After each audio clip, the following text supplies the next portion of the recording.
What is up, everybody? Welcome back to the Life and Suffering of Sir Brante, episode number 15 with me, GamerKnoob. Let's get the show on the road for Thomas's wedding. This is a day you remember well. It began with a loud, impatient knock at the door. You were surprised to see Thomas paying a visit to your home. There is joy on his face as your old friend shakes your hand. Brante, it's been a while since I saw you last. I just got back to the city. I visited my folks, then ran straight here. Otten finally stopped hounding me. I sure hope that whole mess is over for good. You invite your friend in, but he gestures for you to wait, a sly smile on his face. I'm in a hurry right now, buddy. So much to do in so little time, I'll explain. I just got back from Solmina. There was this girl in the village, a shopkeeper named Miri. She gave me shelter and I ended up falling head over heels in love with her. You congratulate your friend and pat him on the shoulder with joy. He laughs happily.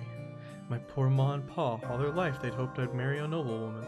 I used to hope for that too when I was young, but now I know some things matter more than noble titles.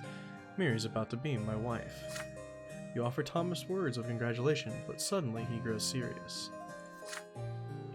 Otten's left me alone, but Miri and I will be better off far away from Anazat. I wasn't happy serving in the Legion anyway. I thought the nobleman's lot would set me free from suffering and to do the same of my descendants, but it just ain't that simple. I was less free than ever. I'll be better off as a commoner again, earning my living by the sweat of my brow. A farmstead might not be an estate, but the high and mighty won't ever set their sights on me again. I'll live my life in peace, just like I wanted. I've just got one last request for you. Though, Noob, you've done so much for me, but I'd be honored if you'd witness my wedding and vows before the twins. Well, obviously, I don't even care what happens. I'm definitely going to be doing that. It'd be funny if I could perform it myself, but I can't.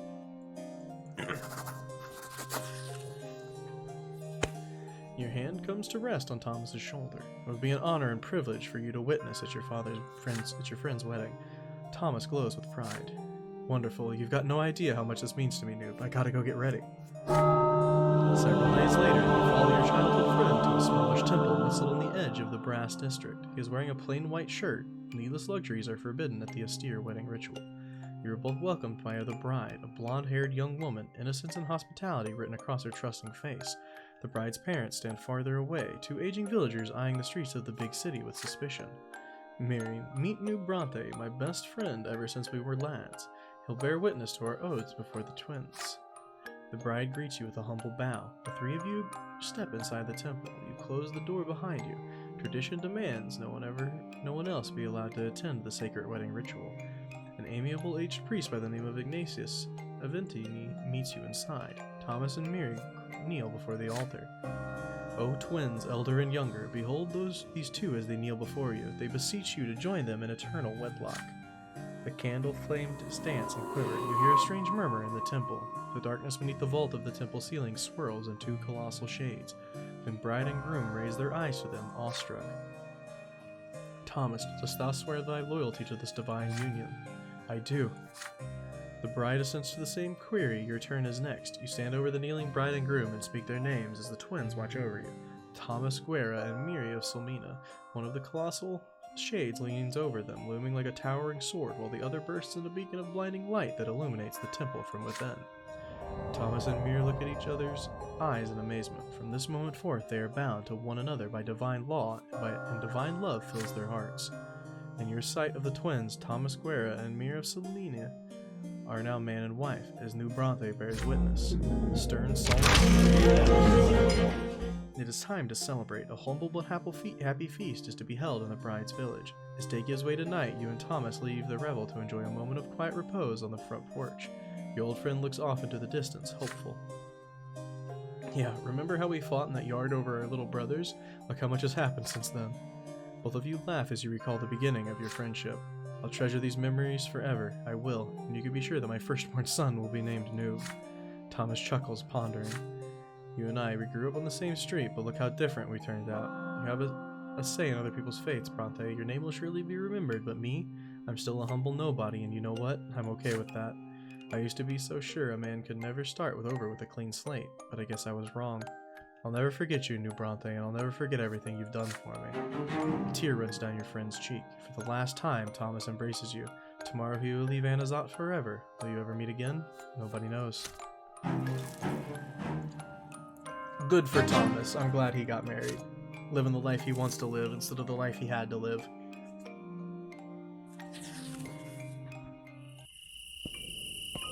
Repentance. The last few months have been marked by a welcome absence of quarreling at the Brante estate. Your only concern these days is the price you have to pay for this peace.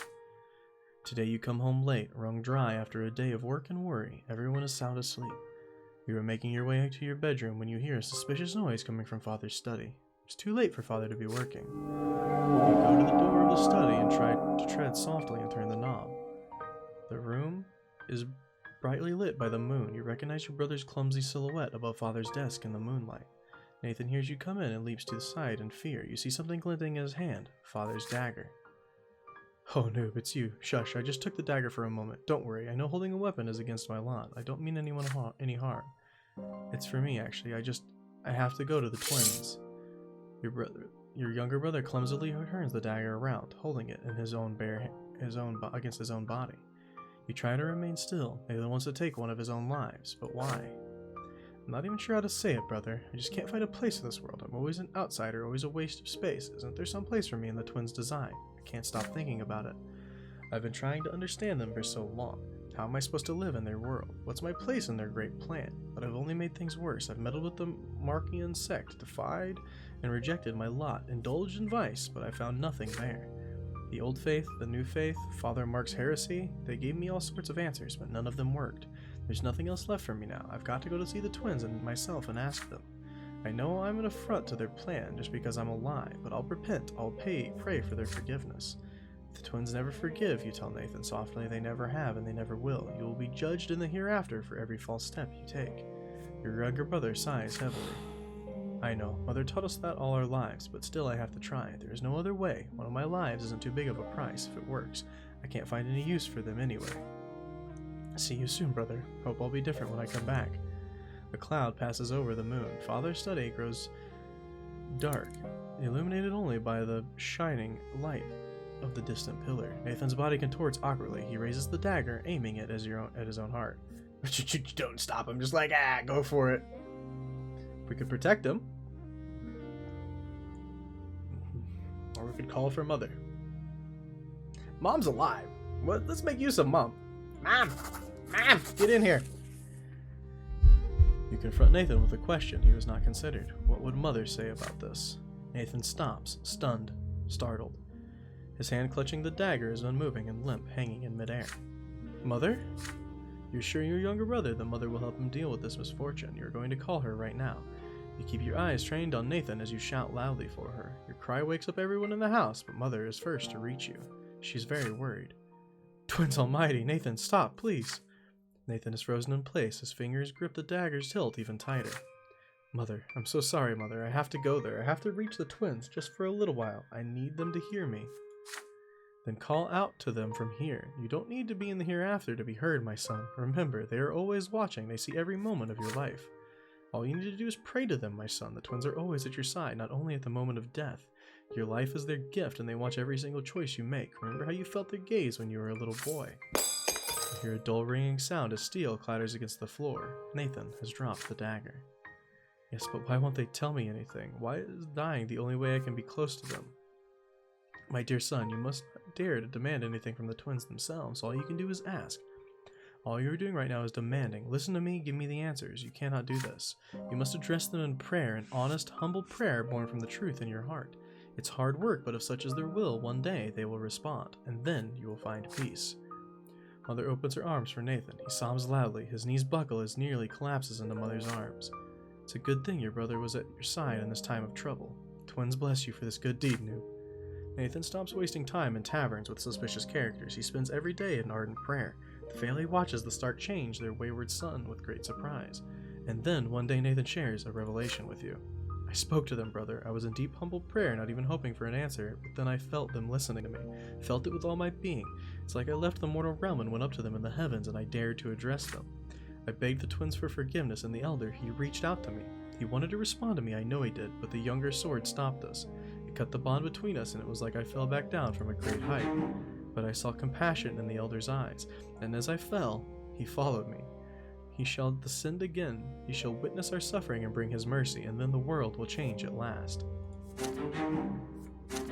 We did so well.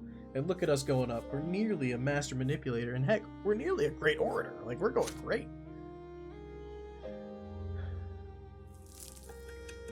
Year 1145. 27 years old now. Getting older. That's how old I am. I mean, wait, what? I'm not that old. I am 19 years old. A storm on the horizon. For over a year now, Anazan has been steadily simmering with unrest, like a soup pot over a well-stoked flame. Commoners flock to the squares in droves. The mobs grow bolder, demanding new freedoms and protection under the law. The last straw insurgents commit brazen acts, hoping to overthrow the authorities. The noble gentry insisted that every mob be dispersed by force. They are ready to fight for their ancient privilege, sword in hand. In spite of this enormous pressure, Overseer Gaius Tempest remains highly reluctant to allow any bloodshed. But the common people are already too desperate. Even the age-old fear of the nobility's might is barely enough to keep them in check. More and more people are rejecting the lots and converting to the new faith, not to mention other stranger and more esoteric teachings and beliefs. New secret societies and clandestine gatherings appear every day. Printed pamphlets litter the streets, yet no one is rushing to subdue the citizens or punish the city, for now. Father Leonard has transformed the Temple of the Silver Tree into a new believer stronghold. He is no longer afraid to break the ban on preaching the new faith. His sermons now openly challenge the old faith. It seems that the Church of the Twins is unable to recognize its greatest mistake. The lots must be abandoned as relics of the past. The Twins granted everyone the freedom to choose their own path in this world, and I will not stop until this freedom is recognized throughout the Empire. The next patriarch of Magra must be chosen by the parish, not the clergy. This is the will of the Twins, and it must be ours as well. Leonard intends to amend the old order of the Church and become patriarch. His opponents, however, are beset by internal struggle and strife. The Inquisition is fighting a myriad of heresies, more of which appear every day. Not even the highest ranks of the faith are free from suspicion. The new faith, meanwhile, is steadily growing in numbers. People no longer fear being damned to the foot of the pillar for rejecting the divine design.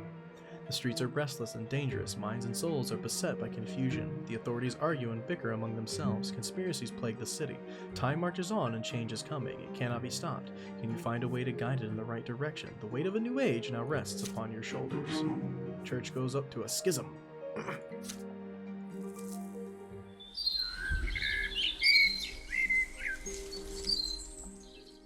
A family matter. For over a year now, Anazan has been slowly simmering with unrest. The feud between the estates, between the old faith and the new, between the law of the Empire and noble traditions.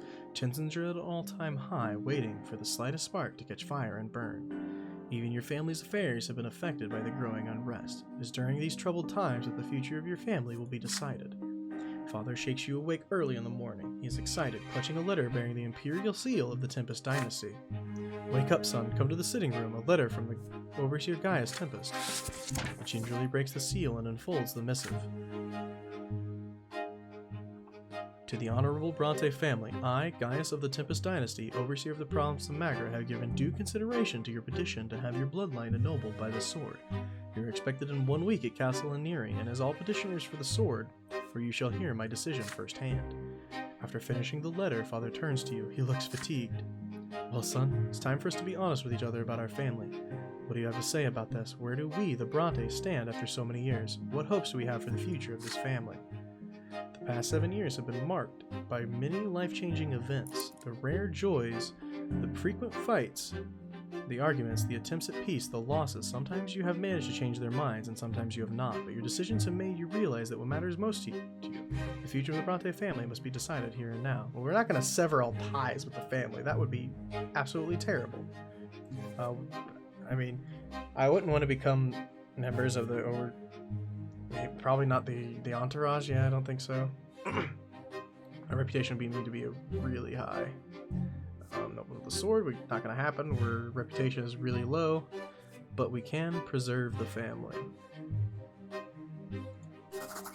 It's the only option we have. You reluctantly confess to Father that both of you already know. It is clear what Gaius Tempest's decision will be. Your father's hopes of being ennobled by the sword are long gone. You had to maintain your family's reputation and fortune at peace at home. It all proved too much to handle. After expending too much energy in resolving the strife within your family, you had little strength left for rest.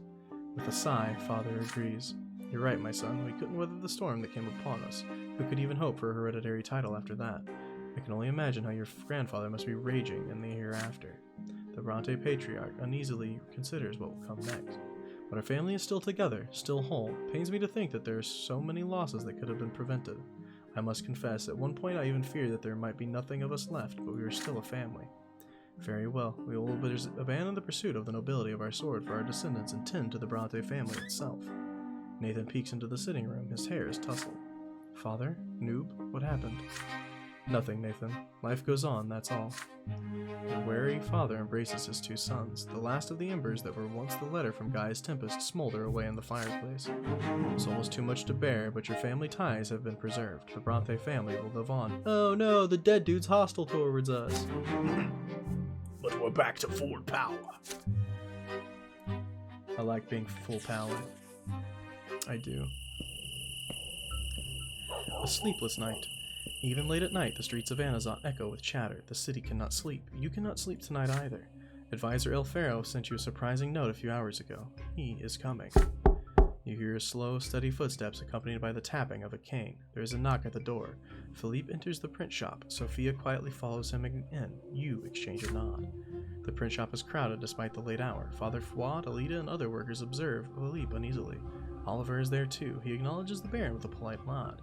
You suddenly realize that Philippe no longer cares at all if the last straw members see his face. You walk into your office with Philippe and Sophia and lock the door. Well then, Brante, I hope you people are ready. It's time to put our plan into action. They're ready. Just give us the word. Excellent, excellent. Soon our song of victory will reach its final note. Our road has been a long one. Much longer than we thought, but now the end is in sight. I had a word with the Overseer, and in the end I managed to convince him that Elborn simply cannot maintain order in Anazat. We are just one step away from being granted special authority for the secret chancellery. All we need is an excuse for action. Prepare your people to take the streets. And when I finally get that authority, we'll eliminate each and every traitor to the Empire. Egmont, Lennart, Elborn, all of them. But those scum will probably try to flee Anazat. I'll need the people you've recruited throughout Magra, Sophia. There are more than enough of them. I'm glad to hear that. How much time do you need to prepare, Brante? You shift your gaze from Philippe to Sophia. She's been standing behind him all this time, a silent shadow with her head held high, her eyes trained on you. Philippe's cane taps the floor impatiently. He's waiting for an answer. The advisor is right. The day you have finally worked for all these years has finally come. Are you ready? What will you do now? I would love to murder Philippe. That's not happening. Apparently I can't do that one either. Because my spy worker isn't arrested enough. I can't ask Egmont to hide us because he's arrested. I can't ask Fern to hide, so we have to go into hiding. Oh dear. We dip him. 2 days, you tell him. 2 days ought to be enough. Very well, you have 2 days. You get your people ready and I'll get mine ready.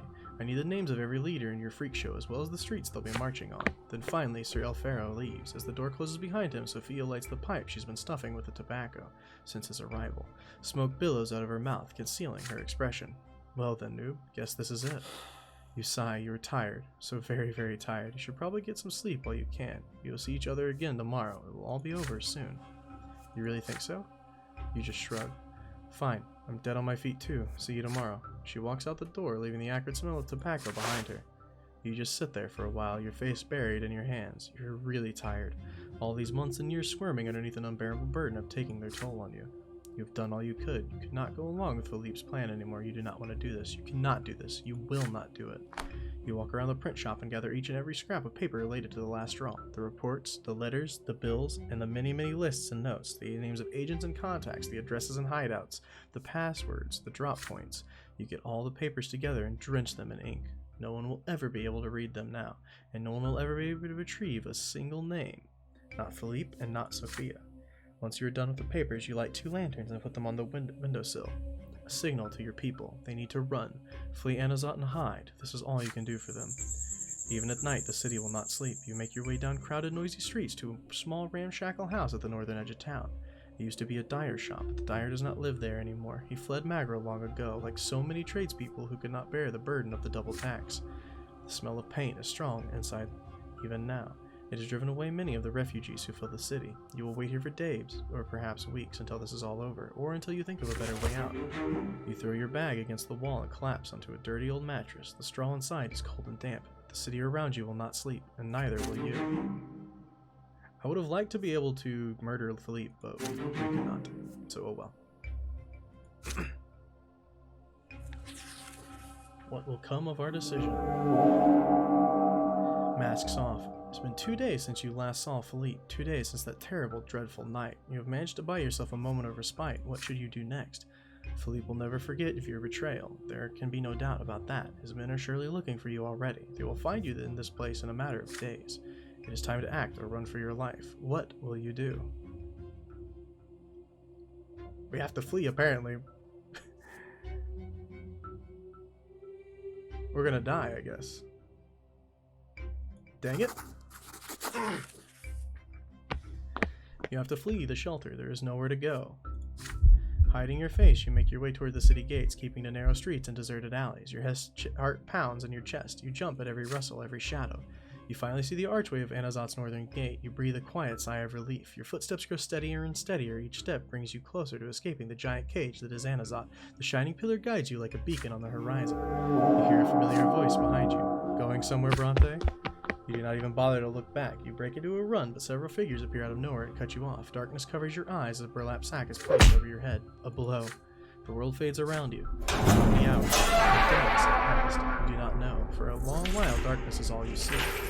Your eyes have trouble adjusting to the light. You are shaking. Your hands are numb from the tight ropes wrapped around your wrists. The pain is gone now. You just stopped feeling it. Your tongue is so parched and swollen it barely fits in your mouth, despite the extra room afforded by several missing teeth. A firm hand grabs you by the hair. Moss lifts your head up so you can see the man across from you. Baron Philippe Belfero, advisor of the Secret Chancellery, eyes you with disgust and disappointment. I had a whole farewell speech for you, Brante. I was going to tell you about your mistakes, about my disappointment, about the abhorrent consequences of your actions. But now I look at you and realize that words are useless here. I do have one question, though. Where is Sophia? What is she up to? You silently squint at Philippe through your swollen eyelids. I guess even Sophia is done with you. Well, it's time to end this. Here's your sentence. Signed by the judge. Fucking grab it. I don't see any point in delaying it. But you can still be of use to the advisor. Philippe just grimaces in disgust. How? You couldn't even betray me properly. A man with no patrons, no friends, no support. You couldn't even save your own life. I have no use for you. He nods to Oliver. No hard feelings, noob. Nothing personal. A noose is placed around your neck. Strong hands tighten the rope. Your body jerks in a last desperate attempt to survive, but you know full well that this is the end. You suffocate, convulsed spasms shake your body. Everything turns red around you. There is no more fear, no more pain. The only thing you feel is infinite loneliness, but that fades away too. The darkness deepens. The shining pillar draws nearer. The twins, they will always be with you, forever and always. Your earthly life is over. You leave the world forever and face the judgments of the twins. Well. Neither side could overcome the other. The fire of the revolt could not be extinguished. The province, and then the whole empire, fell on troubled times.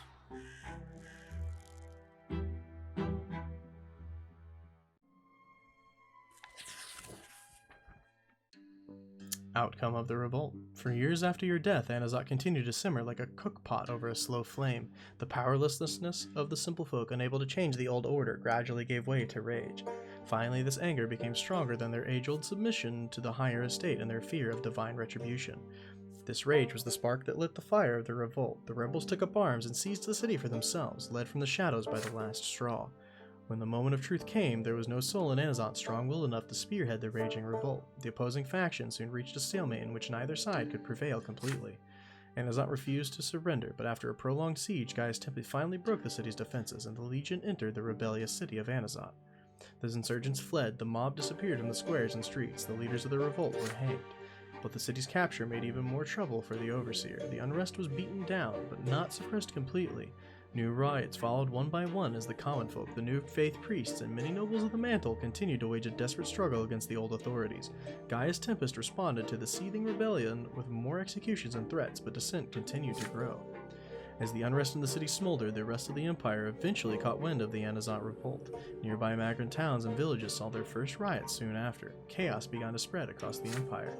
The Empire responded to this enduring turmoil with ruthless action, but even after several villages and towns were drowned in blood, the riots only intensified. The dominance of the Emperor and his dynasty began to wane. Power struggles broke out between the powerful nobles in the capital. Then, a shocking event shook the Empire to its core. Emperor Uther II was found dead in his palace, never to be reborn. His heirs, Geryon and Flavius, both disappeared without a trace. With no one to take the throne, the noble dynasties accused one of another of plotting against the Tempest's rule. Feuds and internecine strife became commonplace, and so began an age of anarchy, a time of massacre and riots, conflict and bloodshed, chaos and unrest. There are no winners in this war of all against all, only survivors. The Empire entered a dark and terrible age. What became of you? You have made your last and most important choice. Was your death worth it? Could you have chosen a different path? Either way, there is no going back. Your faith is sealed. There is no returning from the hereafter. And so you bid farewell to your immortal life. Everything you fought for, everything you strove for, all that is behind you now. You're on your way to the shining pillar to await the judgment of the twins. You can no longer change the world's destiny. The choices you made and the deeds you did have left an indelible mark. The world will remember the life and suffering of New Brante. The hour of your death has come. Your soul has left your body, never to return. You are taken to the peak of the shining pillar. Every moment separates you more and more from the mortal realm. The link that once bound you to it is gone forever. You look up to see two divine visages watching you intently. The elder twin gazes upon you, full of sorrow and compassion. The younger examines you dispassionately, seeing through your every act and every thought. You have ascended from the mortal realm. From here you are but one step from partaking in eternal bliss atop the peak of the shining pillar. But first you must be judged by them, just as every other soul born in this world has been judged since time immemorial. Only their judgment can decide whether you deserve to remain atop the peak or be hurled down to the foot. You stand before the twins. Your very essence is laid bare before them, all the secrets of your inner self revealed in full. Your soul is like an open book to them, one that preserves the story of your entire life. You lie prostrate before the gods. The time has come to take responsibility for your mortal life. Then the elder twins ask you, are you thankful to the gods for the life that lived?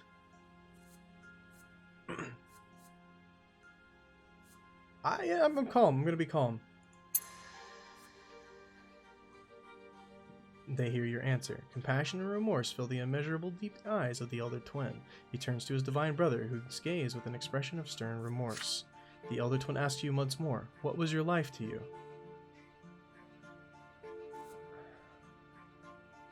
We did do that. It was a struggle.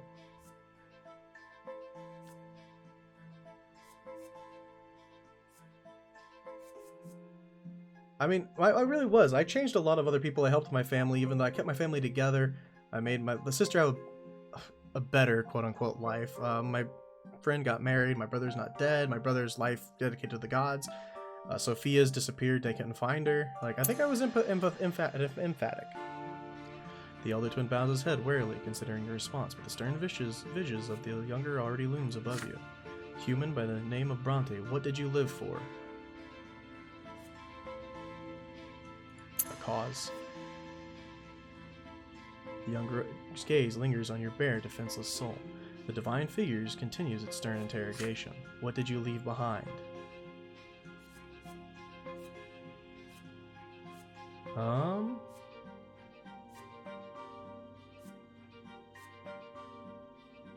I did change the world.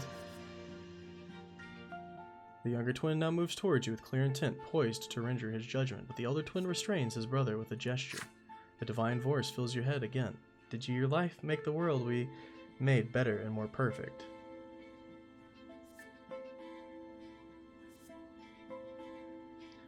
Did not become better. The younger twin is silent, his eyes two swords piercing your soul. The elder twins speak to you, but you already know the question, the very same question that caused you so much suffering shortly before your true and final death. What determined your destiny? Myself. The twin gods exchange a glance that lasts a brief moment and all eternity. Then the hand of the elder twin reaches out to you, glowing with light and warmth. The gods offer you an unprecedented opportunity to change your destiny, to rewrite the book of your life. Would you like to take a different path? Yes. You reach out to the massive hand of the elder. It lifts you up and you are enveloped in a warmth and love. You want to stay like this forever, but you must return to the life you knew. The elder twin's hand releases you. You fly down to the mortal world once more. Oh? What does that mean? It means we get to start again if we wanted to. So if I were to load this.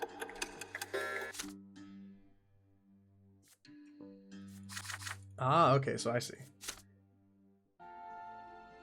So, calm. I'm just gonna reselect all these that we just did.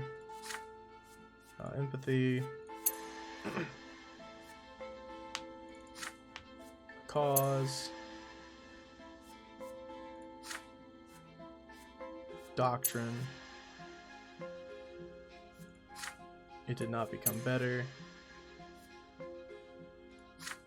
Yourself. So I believe that just means we could play a new game because I didn't see anything else. I'm gonna say no. Life is over. You reject the hand of the elder. The immense divine silhouette withdraws in sorrow. The younger twin steps forwards, leaving you to face his law alone. The twin's judgment is nearing its end. The soul of a man named Brante lies prostrate at your feet. You have witnessed his entire life, known his every act, seen his every thought and desire. No other soul could ever walk the same path. So many difficult choices, so many emotions, so much pain. Another soul awaits your judgment. You know no mercy, nor does your brother.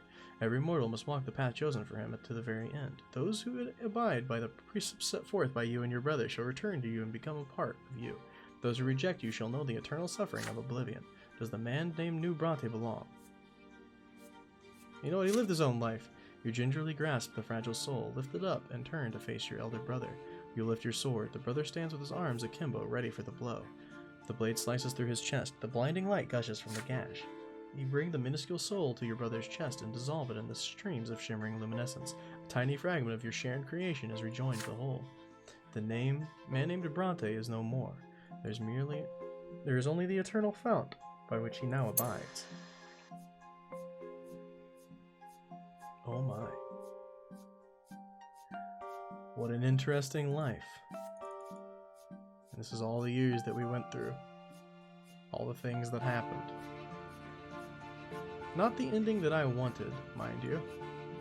But at least it was an ending. Also, I didn't realize that I could actually drag that and then it messed it up, but oh well. I think I'm probably going to play it again. If you guys want me to play it again and actually show you, let me know. But yeah, that's going to be it for me, guys. Thank you guys so much for watching this episode of The Life and Suffering Sir Brante. If you guys enjoyed it, make sure to give it a like. If you've got anything to say, go to the comments below. And if you haven't yet, hit that subscription button. The bell helps me get a ton. Thank you guys so much for watching, and I'm going to leave you with the credits. I'll see you guys next time. Peace.